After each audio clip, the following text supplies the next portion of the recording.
Our next guest is Susan Quilliam, who has spent decades helping people on the topics of love, relationships, and sex. Susan has published over 22 books in 33 languages. Susan, such a pleasure to have you on. You've updated the book, The Joy of Sex, and written books such as How to Choose a Partner. It's the biggest decision in life, the most value-add decision. Certainly, it's obvious that people struggle with working out how to do that, one. And two, maybe in some ways underinvest in that process. What's your view on that? I think the words underinvest, I think people overinvest. So they take a great deal of time and space and trouble to hit the apps and search for a partner. And then at that point, they're so keen to get a relationship that they often have a sort of mind blank of, yes, I've got somebody, it's going to work, of course it's going to work. And so they go for relationships which may not serve. And then, to add insult to injury, they end up 3 or 4 years down the line. They've got their partner, they were happy, and then, as with all human relationships, the gaps start to show. And that's when they panic and they don't know what to do. We all want a relationship. As you said, it's so important. But we've never been taught, we've never learned how to run a relationship. So it's all wonderful, and we've got someone, and then when it goes wrong, we don't know what to do. There's a bit of a point there, which is, it sounds like maybe finding the right person, but actually managing that relationship is perhaps where many of the challenges lie. Yes, I draw a distinction between finding and choosing a partner and finding and choosing a relationship. Because remember that a partnership is formed of two people. And the whole idea of compatibility, are we compatible? Are we compatible? The point there is that two people getting together make a very different recipe from two people separately. So you have to look not only at the specifications of your partner, but also about the mix you get when you not only met, not only sat together, not only fallen in love, hopefully, but also started a relationship. Manage the practicalities of that. What happens in that dynamic? The partner may be perfect, partnership, not so much. And tell us what you mean by that. The mix of two people is different from the way two people are separately. John and Mary. John may be a perfectly competent, emotionally literate, nice guy, and Mary may be his equivalent.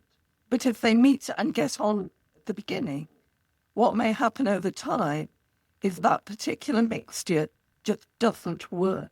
And sadly, the more it doesn't work, the more upset we get, and the less we manage it.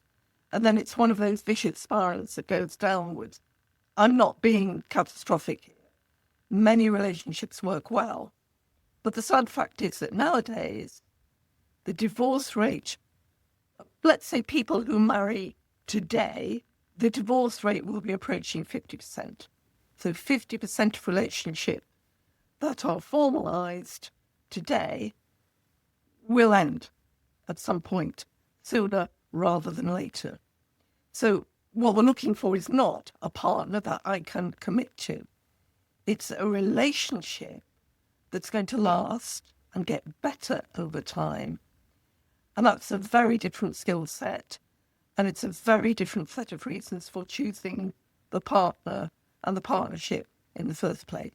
There is a lot to unpack. I'm convinced that the best relationships are so much better than we realise, and the worst relationships have so much more pain than we realise. Do you agree with that? Can you give us some insight into what great looks like?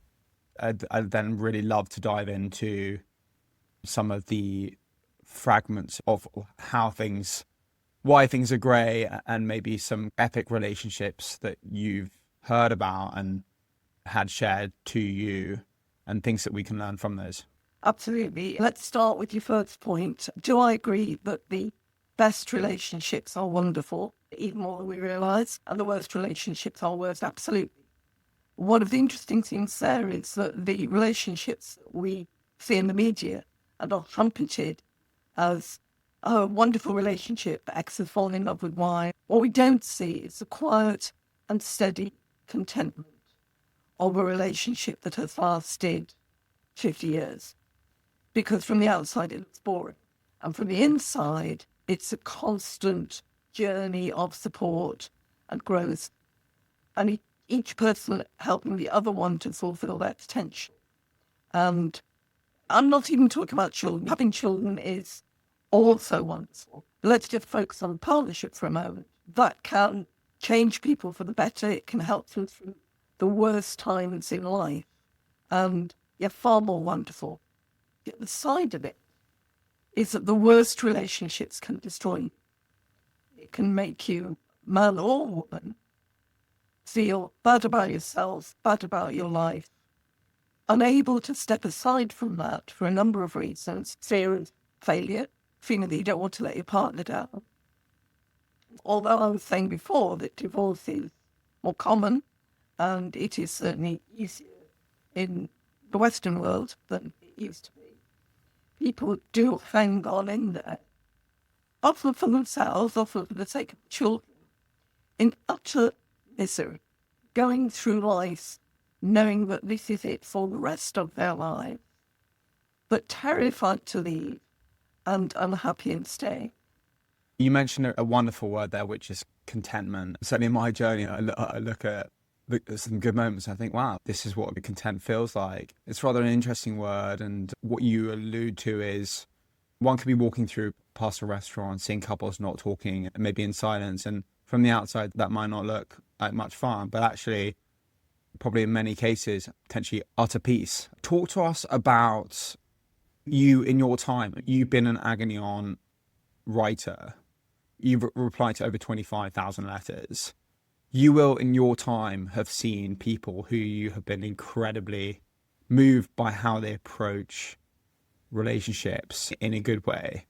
Talk to us about that in terms of their approach and the things that we can learn from that. Yes, you're right. I got my first Agony art column, advice column, in 1992. I would love to say that at the time I was 5 years old, but I wasn't. I was 42.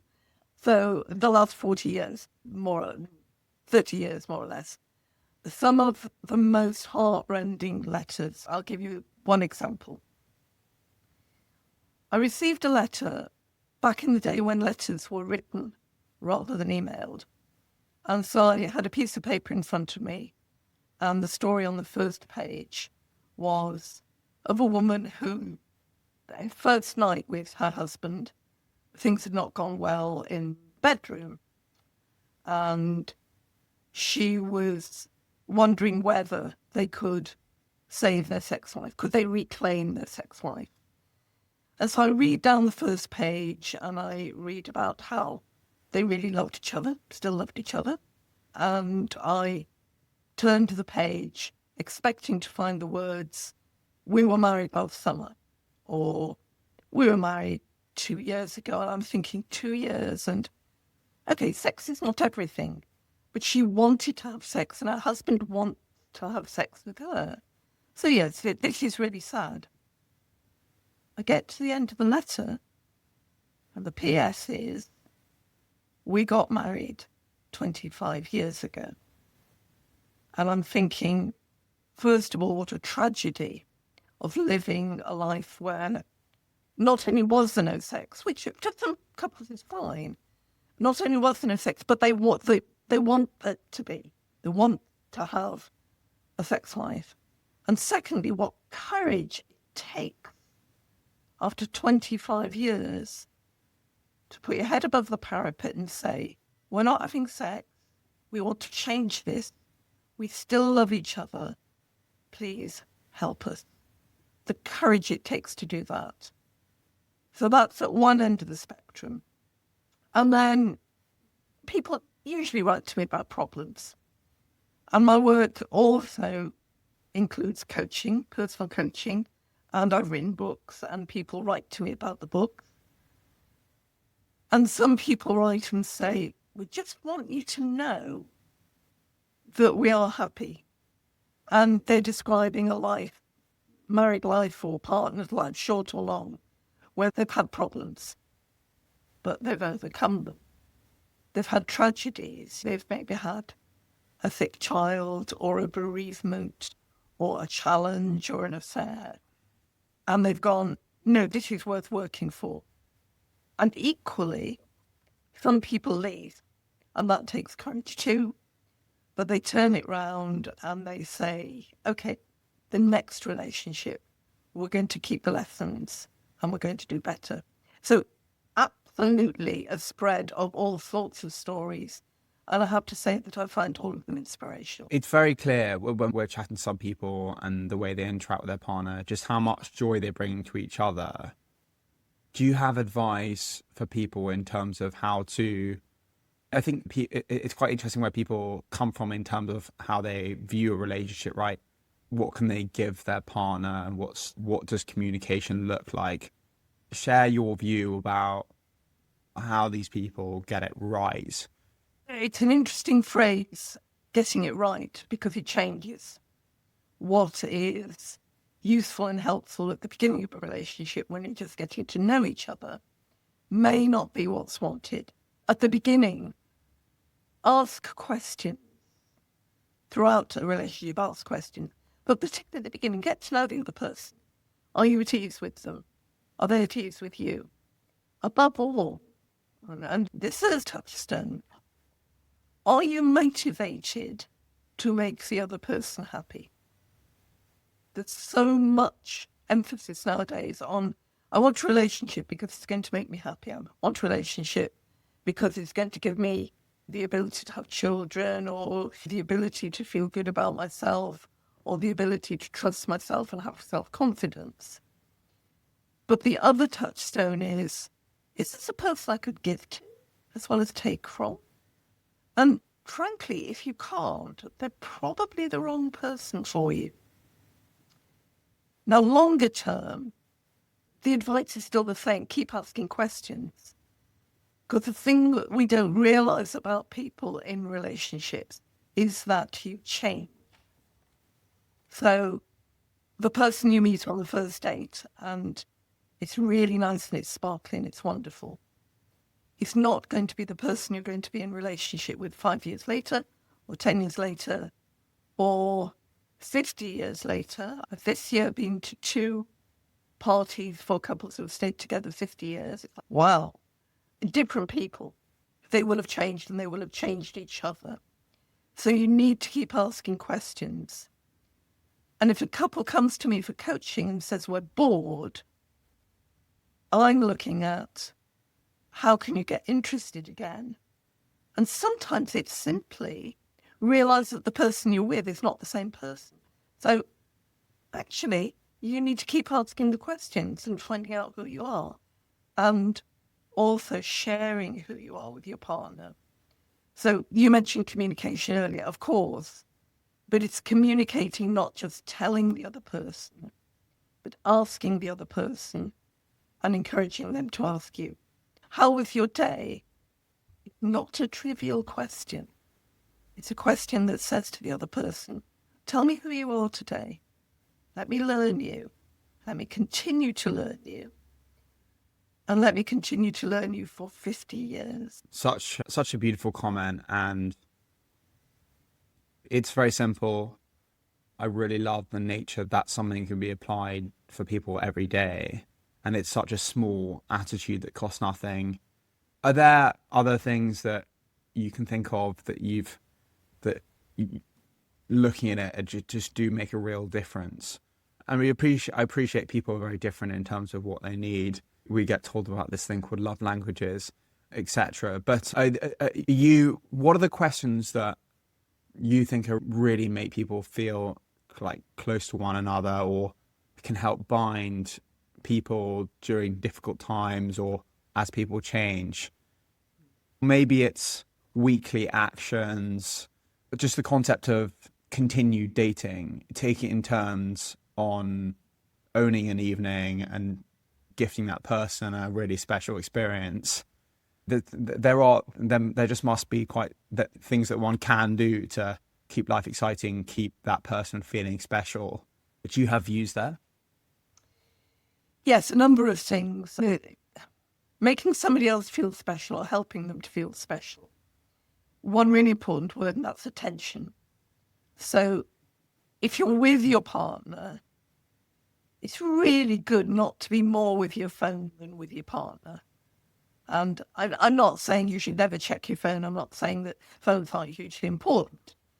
But if somebody is telling you something about their day and you're not really listening, no, put the phone down or put the cooking pot down or switch off the television.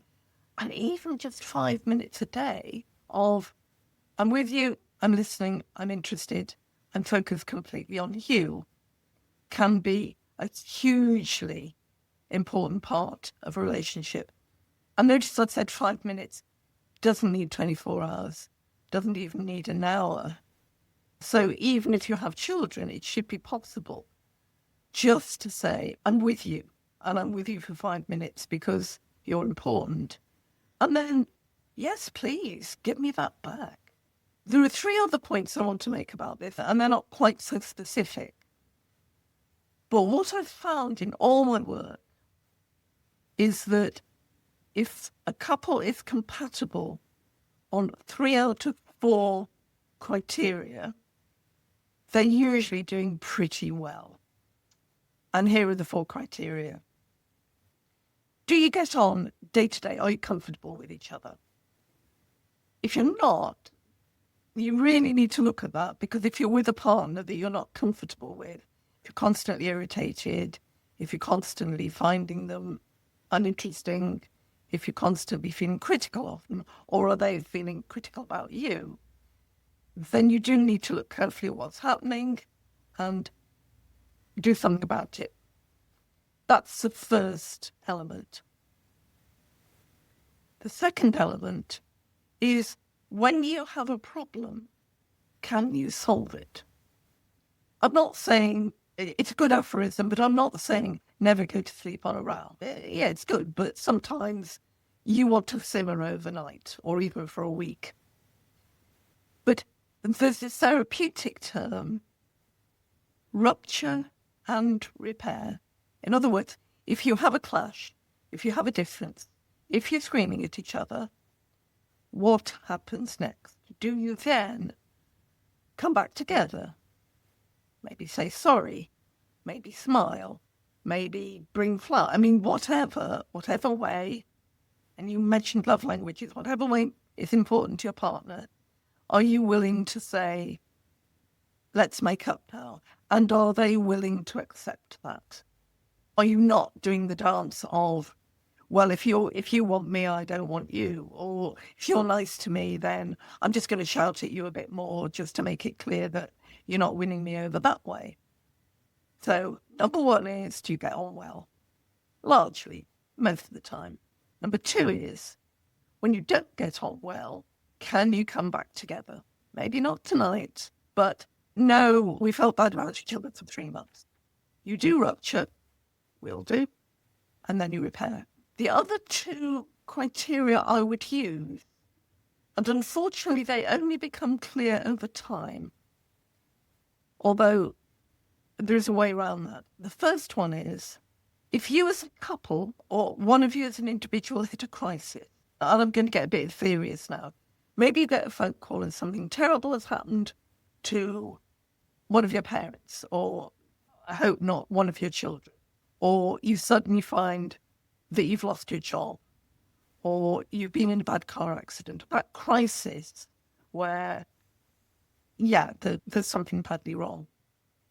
Can you step up for each other in the way that you need to? And I'm going to tell an anecdote here, which still makes me tearful when I think about it.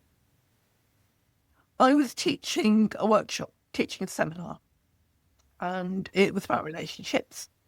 And I mentioned this being there for a crisis. And afterwards, a woman came up to me and she said, I need to share something with you. Okay, I'm here. She said, I've just been diagnosed with a terminal brain tumour. And I obviously expressed my sympathy.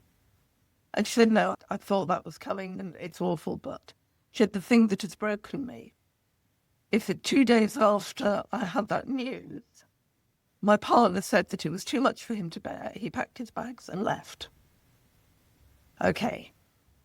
Will your partner stand by you through chemotherapy? Will your partner stand by you while you grieve a parent? Will your partner stand by you when you've lost your job? And will they stand by you in the way you need, rather than, we just need to carry on, no, I need to cry? Or, I think you ought to cry. No, to be honest with you, I just need to carry on. So, can you get on day to day? Can you rupture and repair? Can you stand by each other in crisis?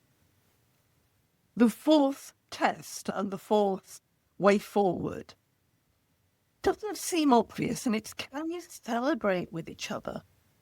But if you gain a job, if you get pregnant when you've wanted to, these joy moments, is the other person just going, oh, that's very well, I'm going to watch television? Or are they saying, how do you want to celebrate? Are you able to say to your partner, how should we celebrate? And so, day to day, rupture and repair, crisis and celebration. If you've got 3 out of the 4 of those, you're doing well. If you've got 4 out of 4, you're doing brilliantly. If you've just got 1, you need to start doing something different. That's useful for people to know. Thanks so much for making that so clear, and each of those are very thought-provoking. Question I have is, sometimes, I guess in a relationship, you've got 3 relationships happening. You've got the relationship with yourself, you've got the relationship with your partner, and then you've got their relationship with themselves.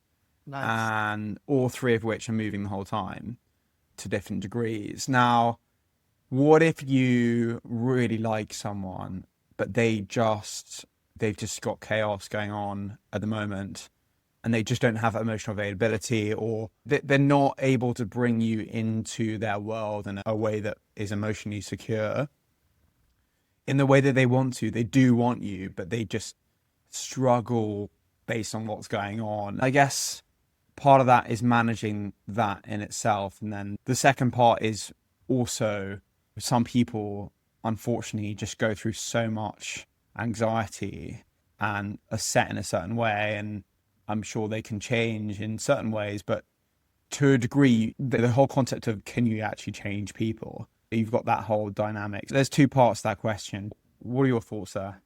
It's such a good question, because we all live busy lives. I think what we're looking at there is this temporary chaos for somebody else, or is it permanent chaos? Somebody who has a very busy life, it may just be the wrong moment for them. They're really interested in having a relationship with you, but they just don't have the bandwidth. Now, my advice there would be quite simple. Stay friends.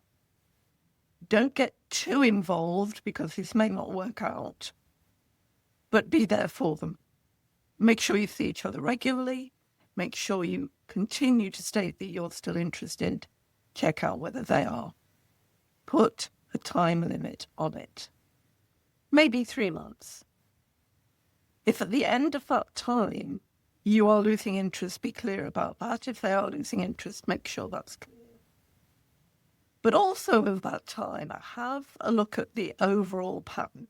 I have known people, both personally and professionally, where life is always a catastrophe. And they may move into and out of relationships, but the underlying pattern is that they're never quite available. And they don't mean to be awkward in that respect. But it's not a good relationship to join them in. There is always going to be something else that claims their attention away from you. And however much it hurts, it's best for you, and probably best for them, not to add to their chaos by entering the first stages of what could be an important relationship. But let's take a real example. Somebody's recovering from a bereavement, and it's going to be a hard time, and they really want to be in a relationship with you, but they are busy grieving and maybe doing practical things, but underneath everything, there is this mourning going on that they are doing really well and it will probably come to an end. And in that situation, I return to my original advice, which is stay friends. Don't put yourself or them under pressure by moving it on to a relationship. But there is hope. And almost certainly as they come out of whatever catastrophe they've just suffered, your relationship will be stronger. And then you can start facing the challenges of love. Thank you for that. And fear can dictate huge influence in our relationship with ourselves and also with other people, friends, partners, etc., etc. And that can come out and change how it can dictate to people, maybe to like controlling you or pushing you away, even though you're all they want. How does one deal with that? It feels too simple just to take a view that, oh, it's not worth working on. Can people get over those behaviors? And at what point does one call a spade and say, no, this doesn't work? I think there are a few things to look at here. The first is, are you finding that a lot of the people they're trying to have partnerships with are what's called in the trade avoidance? That they want a relationship, then they pull back from it. They get into a relationship and then they're never quite committed. And there is a point to be made here of why are you in that relationship as well as what are they doing? So I'm not saying that it's anybody's fault. This is just something that happens. But I think a lot of continually being attracted to people who have a tendency to avoid is something that needs to be considered from both sides. But let's say that this is the first time it's happened, and the person that you really want to be in love with is just pulling back. It's long-term and short-term. It's this relationship one that needs to be made safer for the other person. Are they in a phase of their life where they're just a little wary of what's happened? Or is it that they have continually been frightened of relationships? If, for example, none of the relationships that somebody has had in the past have lasted more than 3 months, there's nothing wrong with that. But what it suggests is that if you have a relationship with them, it will end after 3 months. And that's the point when, to come back to your lovely question, one has to call a spade and say, is this a path that your potential partner has, which means that they're just not in the right space to commit? And the way to reassure yourself on that is that it's not you. It's somebody getting stuck in a pattern of fear around relationships. And then you have the choice. Are you going to hang in there and try and help them through it by making them feel more secure or help them to feel more confident? Or is it that actually you haven't got a boundary? There's a really general point here. It's not necessarily about what the other person can do. It's what are you prepared to do? Do you feel able to give to them? Or is it that you're already frustrated, you're already quite angry? Or you are anxious. You could be anxious. Why is this happening? In which case, it is probably best to move on to somebody with whom you are more comfortable and you used a word earlier in this interview, and more contented. Real love doesn't look like chaos. It looks like contentment. Really, yeah, fantastic words. Dating. Some people seem to really enjoy getting drunk on the first few dates. And I guess that there are some senses that can serve people, have fun, work out how much they enjoy the other person's company, and it can help them maybe ease nerves, for example. But the concept of getting to know someone in a slower way, over coffee, very sober, and just working out if, what that person's like without alcohol, etc. What's your view on that? What are we getting right about dating at the moment, and what could we be doing to get it even more? The key question here is, what do you want? Are you aiming at a lot of really fun connections where you learn about yourselves, you learn about other people, You learn, if you like, what works and what doesn't. Yeah, short dates, often but not always ending up in bed, often but not always ending up in great fun. Opening the possibility that this might not be a partnership, it could be a good friendship. Nothing wrong with that. Unless the people you are dating think that something else is happening. On either side, it's not fair to pretend you want a long-term relationship, whereas what you really want is to have a good friend with or without benefits. That's the first point. If you are in that stage of life, and that could be 25, 45, 65, where what you want is a good connection leading to a long-term relationship, possibly with children, possibly with commitment. This is serious rather than casual, and both are valid. Then you have to take a very different approach. You have to make sure that you are, my phrase is, make friends before you make love. And I'm not only talking about sex there. It's like getting to know somebody, allowing them to get to know you, testing out the compatibility, similar in the right ways. Could you live with this person? Do you trust them? All the points I was making earlier around, is this somebody with whom you can have day-to-day enjoyable contentment, plus the ability to resolve distance, plus the ability to navigate life's challenges? That, I think, you need to take more time. And in order to love, or in order to make love, whatever that means for you, I think this is not something that ideally you rush into. Taking it slowly. If you're not going to stay together, there's nothing to be lost in taking it slowly. And if you are going to stay together, even more, I am not talking about wait a year before you talk of long-term future. I am saying that thinking that the first date means you're going to be together for life is missing the point. You need to find out an awful lot more. There's an information gathering phase where, without judgment, you find out, could I live with this person?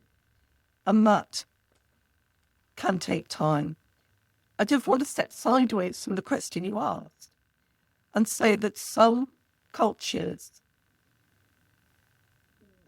I'm not judging one way or the other, some cultures support that more than others. And you need to work within your culture and within your ability to be satisfied with what's happening. In general, I would say take more time to finalise and solidify a long-term relationship than if you are looking for company and fun and enjoyment initially. But it doesn't really matter if you don't stay together.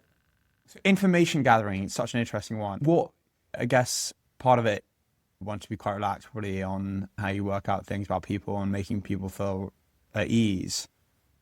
But what to you are the things that you encourage people to learn about from someone else in the early stage of dating, if you're looking for a long-term partner?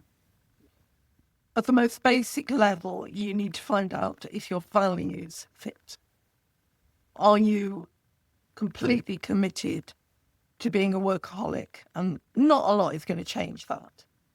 You really don't want to be paired with somebody who has a very strong value with lifestyle, working, I don't know, the minimum 30 hours a week, but taking as many holidays as possible. You will probably drive each other crazy. I want to add that there's nothing wrong with either of those. There's nothing wrong with working long hours, and there's nothing wrong with working short hours. If you are, for example, a homebody, largely, you like staying at home, you're comfortable there, it's probably not wise to pair with somebody who'd spent a lot of time travelling. Hi listeners, we really hope you enjoyed this episode. The second part of this episode will be coming out in the coming weeks. If you've got suggestions on who you want to hear next, do get in touch. Perhaps you know someone great. We would love all of your ideas or even feedback. If you want to get more involved, you can join our Patrons membership community via the link below, where you can pay from as little as $2 a month influence future episodes, ask previous guests questions, and really get insight into what the production process looks like. We are so grateful for you listening. Thanks so much.